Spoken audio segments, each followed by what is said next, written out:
Assalamu alaikum students. I am Naheem Abbas and welcome to my YouTube channel.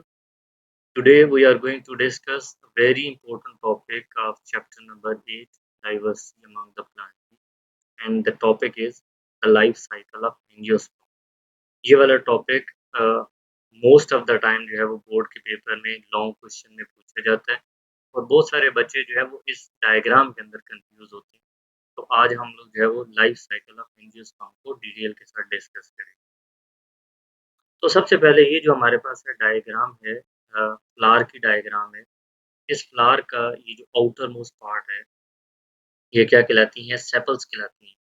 और ये जो sepals हैं इनका कलर क्या होता है? ग्रीन कलर होता है और इनका काम क्या होता है कि जो फ्लावर के इनर पार्ट्स हैं उनको क्या करना? प्रोटेक्ट करना। नेक्स्ट हम लोग देखते हैं कि इस सेपल से इनर साइड की तरफ ये हमारे पास ब्राइटली कलर्ड पार्ट होते हैं जिन्हें हम लोग क्या कहते हैं? पेटल्स कहते हैं। और ये जो पेटल्स हैं इनका काम क्या होता है कि ये इंसेक्ट को अट्रैक्ट करते हैं for the pollination process. Next हम लोग देखते हैं कि inner to these petal part the stamen is present. Stamen consists of two parts, the one which is known as this long thread-like part. This long thread-like part is known as the filament, and attached to this end of the filament there is the male part which is known as the anther part. हम लोग ये देखते हैं कि जो हमारे पास female part है that is known as the carpel part. और कार्पल का ये जो अपर पार्ट है इसे हम लोग क्या कहते हैं? स्टिग्मा कहते हैं। और ये जो मिडल पार्ट है इसे हम क्या कहते हैं? स्टाइल कहते हैं। और ये वाला जो बेसल पार्ट है इसे हम लोग क्या कहते हैं? ओवरी। और ओवरी के अंदर क्या होते हैं? ओव्यूल्स होते हैं। तो अब हम लोग क्या करते हैं कि वन बाय वन दोनों को डिस्कस करते हैं, मेल पार्ट को और फीमेल पार्ट को। तो अब इसके बाद हम लोग डिस्कस करते हैं ये जो मेल पार्ट सबसे पहले। तो हम लोग ये देखते हैं कि ये जो मेल पार्ट एंथर है जब हम इसका क्रॉस सेक्शन कट करके देखते हैं तो इसके अंदर हमें बहुत सारे पोलन सैक्स नज़र आते हैं। तो यहाँ पे ये जो पोलन सैक्स शो किए गए हैं इनका जो नंबर है वो 4 है। 1, 2, 3 एंड 4। इन पोलन सैक्स के अंदर जो है वो माइक्रोस्पोर मदर सेल्स होते हैं। ये जो माइक्रोस्पोर मदर सेल्स हैं इन माइक्रोस्पोर मदर सेल्स के अंदर मियोसिस का प्रोसेस होता है। तो ये हमारे पास 4 डॉटर सेल्स बनते हैं। इन्हें हम लोग क्या कहते हैं? माइक्रोस्पोर डॉटर सेल्स कहते हैं। ये जो माइक्रोस्पोर डॉटर सेल्स हैं इनके अंदर माइटोसिस का प्रोसेस होता है इन चारों के अंदर। तो हम किसी एक को जो है वो आगे फर्दर लेके कंटिन्यू करें। तो इस एक माइक्रोस्पोर मदर सेल के अंदर ये जो डॉटर सेल है इस डॉटर सेल के अंदर माइटोसिस का प्रोसेस होगा तो क्या बनेगा? Pollen grain. इस पोलन ग्रेन के अंदर 2 सेल्स होते हैं, एक हमारे पास है ट्यूब सेल है और एक हमारे पास है जनरेटिव सेल। अब जब ये पोलन ग्रेन मैच्योर हो जाता है तो ये बेसिकली पोलन ग्रेन कहाँ पे बना? एंथर पार्ट के अंदर बना। जब ये पोलन ग्रेन मैच्योर हो जाता है तो ये स्टिग्मा पार्ट की तरफ ट्रांसफर होता है। इस प्रोसेस को हम लोग क्या कहते हैं? पोलिनेशन कहते हैं। अब ये स्टिग्मा पार्ट के ऊपर ही क्यों लैंड करता है? क्योंकि ये जो स्टिग्मा पार्ट है इसके ऊपर वाले जो सेल्स हैं ये कुछ स्टिकी सब्सटेंसेस जो है वो सीक्रेट करते हैं। जब ये पोलन ग्रेन स्टिग्मा के ऊपर लैंड करता है तो ये पोलन ग्रेन जर्मिनेट होता है और इस पोलन ग्रेन का ये जो ट्यूब सेल है ये पोलन ट्यूब बनाता है। ये जो पोलन ट्यूब है ये स्टिग्मा से और फिर स्टाइल से और ओवरी से होते हुए ओव्यूल के अंदर जो है वो एंटर। अब जैसे-जैसे ये पोलन ट्यूब बन रही होती है तो इस पोलन ग्रेन का ये जो जनरेटिव सेल है ये डिवाइड होता है again by the mitosis process. तो 2 स्पर्म सेल्स बनते हैं। तो ये वाले जो 2 स्पर्म सेल्स हैं और ये जो हमारे पास ट्यूब न्यूक्लियस है ये बेसिकली क्या है? Male gametophyte. अब हम लोग आते हैं इस डायग्राम की तरफ। ये जो फीमेल पार्ट है तो इस डायग्राम को इनलार्ज करके शो किया गया है। तो हम लोग ये देखते हैं कि जो ओव्यूल पार्ट है ओव्यूल के अंदर जो है वो मेगास्पोर मदर सेल्स होते हैं या इसे हम क्या कहते हैं? मेगास्पोरोसाइट कहते हैं। इस मेगास्पोर मदर सेल्स के अंदर मियोसिस का प्रोसेस होता है तो 4 सेल्स बनते हैं। अगर आप लोग देखें तो इन चारों सेल्स में से जो एक सेल है वो साइज में बड़ा है जबकि बाकी के जो 3 सेल्स हैं वो साइज में छोटे हैं। तो ये जो बड़े वाला सेल है ये फंक्शनल होता है जबकि बाकी के ये वाले जो 3 सेल्स हैं, ये साइज़ में छोटे होते हैं and they contain the less cytoplasmic content. So later on ये वाले जो 3 सेल्स होते हैं, ये डीजेनरेट हो जाते हैं। अब आपने यहाँ पे एक बात याद रखनी है कि जब यहाँ पे माइक्रोस्पोर मदर सेल्स के अंदर म्यूसिस हुई थी, तो ये वाले जो 4 डॉटर सेल्स बने थे, ये चारों के चारों फंक्शनल थे। लेकिन जब हम यहाँ पे देखते हैं फीमेल के केस में, तो हम ये देखते हैं कि जब इस मेगास्पोर मदर सेल्स के अंदर मियोसिस होती है, तो एक फंक्शनल सेल प्रोड्यूस होता है, जबकि के बाकी के जो 3 हैं वो नॉन फंक्शनल होते हैं। अब ये जो मेगास्पोर मदर सेल्स है, इसके अंदर रिपीटेड डिवीजन ऑफ माइटोसिस होती है और ये जो माइटोसिस है ये 3 दफ़ा होती है।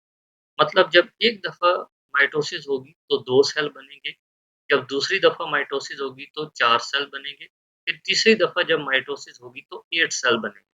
तो ये as a result repeated division of mitosis की वजह से ये 8 सेल स्ट्रक्चर बनता है ओव्यूल के अंदर, जिसे हम क्या कहते हैं एम्ब्रियो सैक कहते हैं।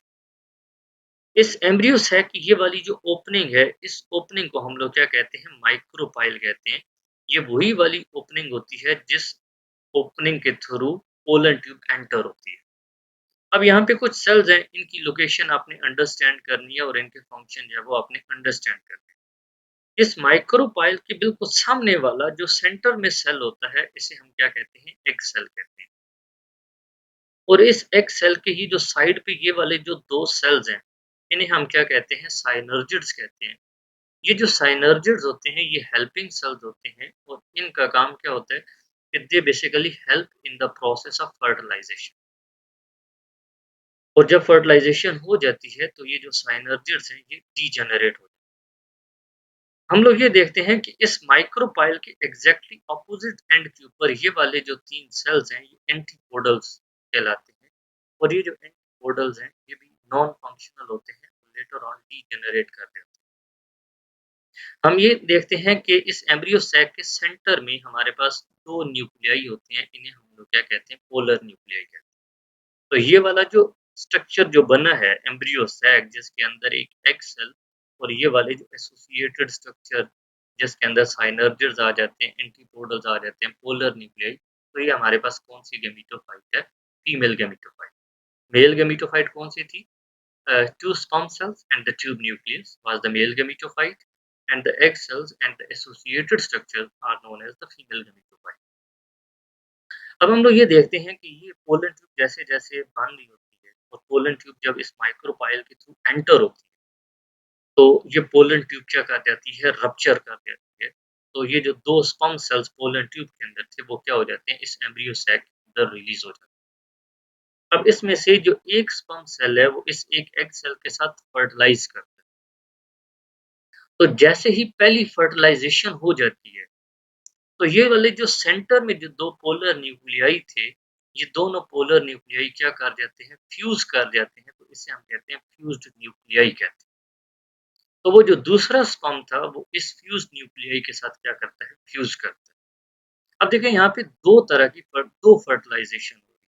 एक फर्टिलाइज़ेशन एग सेल के साथ हो रही है और दूसरी फर्टिलाइज़ेशन जिसमें स्पर्म सेल फ्यूजन न्यूक्लियाई के साथ फ्यूज़्ड कर रहा है। तो इसी वजह से हम इसे क्या कहते हैं डबल फर्टिलाइज़ेशन कहते हैं। तो ये बात आपने याद रखनी है कि जितने भी जो एंजियोस्पर्मिक प्लांट है इनके अंदर डबल फर्टिलाइज़ेशन होती है।